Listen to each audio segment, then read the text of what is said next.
الحمد لله رب العالمين نحمده ونستعينه ونستغفره ونعوذ بالله من شرور أنفسنا ومن سيئات أعمالنا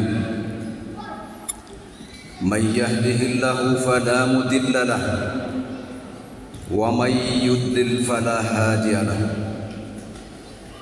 أشهد أن لا إله إلا الله وحده لا شريك له إياه نعبد وإياه نستعين وأشهد أن محمدًا عبده ورسوله المبعوث رحمة للعالمين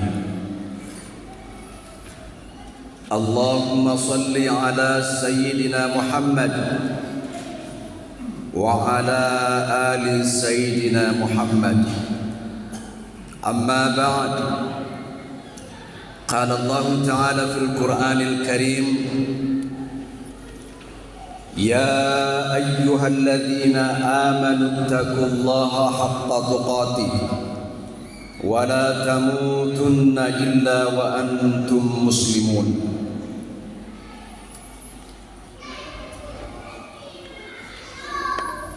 وقال أيضا يا أيها الذين آمنوا إنما الخمر والميسر والأنساب والأزلام رجس من عمل الشيطان فاجتنبوه لعلكم تفلحون صدق الله العظيم وصدق رسول النبي الكريم kaum muslimin jamaah Jum'ah rahimakumullah.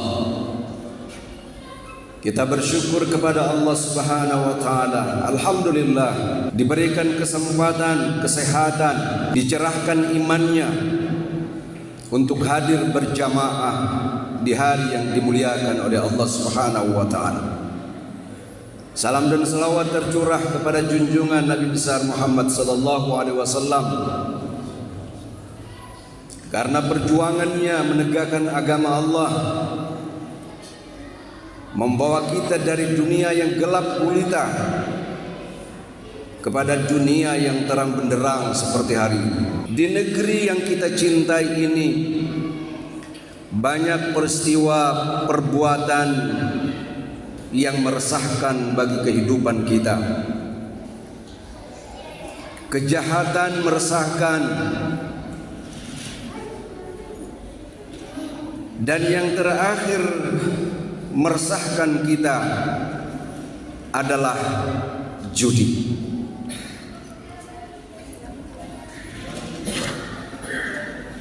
Dalam Al-Quran, apa itu judi? Allah menjelaskan kepada Rasulullah, kepada Nabi melalui wahyunya di surah yang kedua, surah Al-Baqarah ayat 219. Yas'alunaka 'anil khamri wal maisir. Mereka bertanya kepadamu tentang khamar dan judi.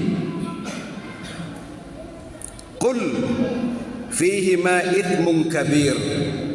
Katakanlah kepada mereka, kalau mereka bertanya kepadamu tentang khamar, tentang minuman-minuman yang memabukkan dan judi, maka qul, kata Allah kepada Nabi sallallahu alaihi wasallam, fihima ithmun kabir. Pada keduanya, khamar, minuman yang memabukkan dan judi, itu bahayanya sangat besar. Wa manafi'u linnas, tapi ada manfaatnya sedikit bagi manusia. Wa ithmuhuma akbaru min naf'ihima, tapi bahayanya lebih besar daripada manfaatnya. Jadi judi, minuman yang memabukkan, ada manfaatnya, tetapi manfaatnya sangat kecil dibandingkan dengan bahaya yang ditimbulkan oleh minuman yang memabukkan dan judi. Manfaatnya sangat kecil. Contoh manfaatnya hanya untuk dunia. Khamr, minuman yang memabukkan, zat-zat yang memabukkan ada manfaatnya. Maka siapa yang mengkonsumsi hal-hal yang memabukkan, itu disebut dengan penyalahgunaan. Karena ada gunanya. Contoh yang memabukkan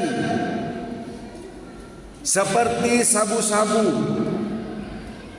Minuman yang memabukkan menjadi alkohol, itu ada manfaatnya di dunia kedokteran.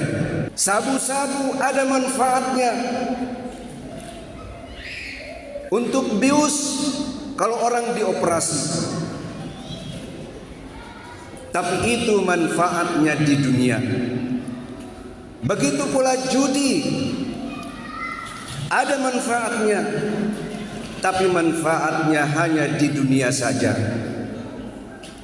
Sekiranya ada orang menang judi 1 miliar, dia bisa bangun rumah, dia bisa membantu orang, menyumbang orang dengan uang itu. Tetapi untuk dunia, segala sesuatu yang bersumber dari haram, maka akan menghasilkan juga yang haram. Maka kesimpulannya, dari dua perbuatan ini, mengkonsumsi minuman keras dan judi adalah perbuatan haram. Oleh sebab itu, di dalam Al-Quran, ya ayyuhalladzina amanu, hai orang-orang yang beriman, untuk dua perbuatan ini, mengkonsumsi minuman keras dan judi, diseru kepada orang-orang yang ada imannya untuk meninggalkan dua perbuatan ini.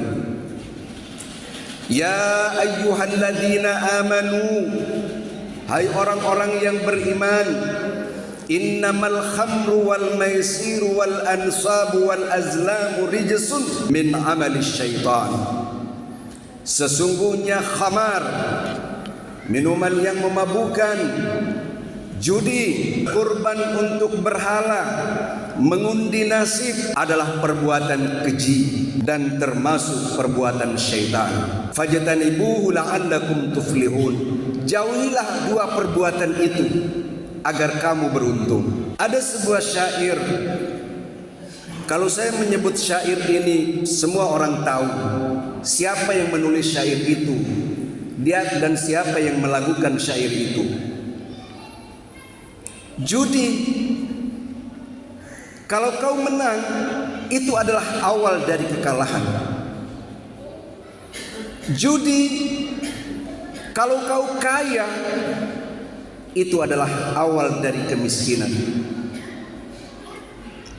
Oleh sebab itu, jamaah yang saya muliakan, saya menganalogikan sebuah gempa bumi yang terjadi. Bangunan rumah itu rata dengan tanah. Insya Allah tanahnya masih ada. Satu saat ada uang, bisa dibangun kembali. Tetapi seseorang yang kalah judi,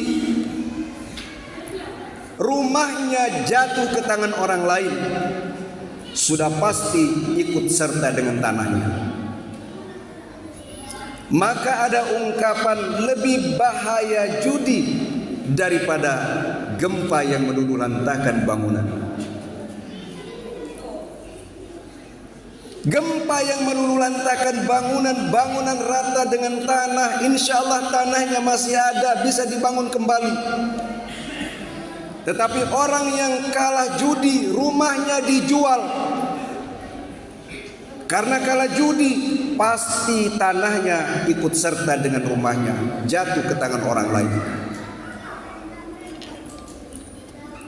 Jamaah yang saya muliakan, hari ini meresahkan bagi kita, ternyata banyak orang yang terjerumus dalam perbuatan judi. Lalu apa akibatnya yang kita lihat?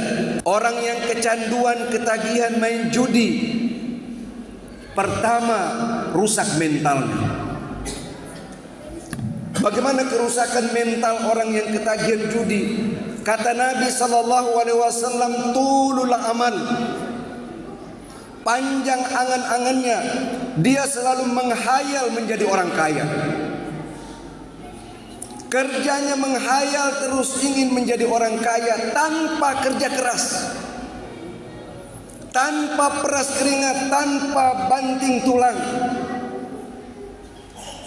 Tetapi dia menghayal ingin menjadi orang kaya tanpa melalui kerja keras. Itulah orang yang terjangkit penyakit kejiwaan, penyakit mental. Yang kedua, orang yang sudah kecanduan main judi, jamaah yang saya muliakan, merusak keuangan keluarganya. Kondisi ekonominya hancur gara-gara kecanduan main judi. Apalagi bahaya judi, menimbulkan tindakan kriminal. Kalau kita sudah kehabisan uang, apapun yang bisa kita lakukan, perampokan, pembegalan dan lain sebagainya, pencurian dan lain sebagainya. Apalagi bahaya perbuatan judi, merusak hubungan dengan sesama manusia. Pinjam sana, pinjam sini hanya untuk main judi, tidak dibayar-bayar, rusak hubungan dengan sesama manusia. Dan yang terakhir, bahaya judi yang kita nonton di televisi, berita dan lain sebagainya. Orang kalah judi, suaminya kecanduan main judi, dibunuh oleh istrinya karena merusak keuangan keluarga. Orang yang kalah judi, dan hebatnya judi online, dia menyediakan pinjaman online. Orang yang terlalu banyak pinjamannya, lalu apa yang dia lakukan? Bunuh diri. Inilah bahaya-bahaya judi. Maka Allah Subhanahu wa taala menyampaikan 15 abad yang silam sudah diingatkan dua perkara ini. Minum-minuman khamar dan judi, fajtanibuhu la'allakum tuflihun. Jauhilah dua perbuatan ini agar kamu beruntung. Jamaah Jumat rahimakumullah, ini yang menjadi renungan bagi kita hari ini. Jangan sampai kita terjebak dalam perbuatan yang dua ini, merusak kehidupan kita.